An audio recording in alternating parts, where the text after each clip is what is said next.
తెలంగాణ భవన్లో ఈ నెల 18వ తేదీ గురువారం నాడు పార్లమెంట్ ఎన్నికల్లో పోటీ చేయనున్న పార్టీ అభ్యర్థులకు బీఆర్ఎస్ పార్టీ అధినేత కేసీఆర్ బీ ఫామ్లు అందజేయనున్నారు. అదే సందర్భంలో ఎన్నికల ఖర్చుల నిమిత్తం నియమావళిని అనుసరించి 95 లక్షల రూపాయల చెక్కును అధినేత చేతుల మీదుగా ఎంపీ అభ్యర్థులు అందుకోనున్నారు. తెలంగాణ భవనంలో ఈ నెల 18వ తేదీ గురువారం నాడు పార్లమెంటు ఎన్నికలలో పోటీ చేయనున్న పార్టీ అభ్యర్థులకు బీఆర్ఎస్ పార్టీ అధినేత కేసీఆర్ బీ ఫారాలు అందజేయనున్నారు.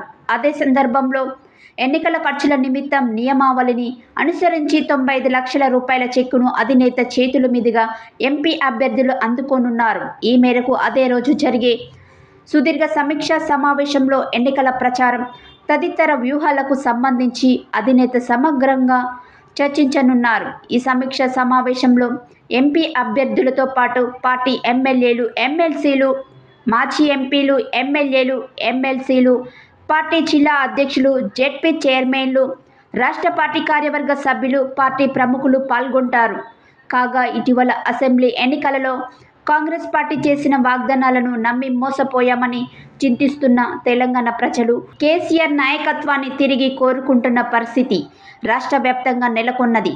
తమ హక్కులు కాపాడబడాలంటే రాబోయే పార్లమెంటు ఎన్నికలలో బీఆర్ఎస్ పార్టీని ఆదరించాలని తెలంగాణ ప్రజలు నిర్ణయించుకున్నట్లు సర్వేలు కూడా స్పష్టం చేస్తున్నాయి.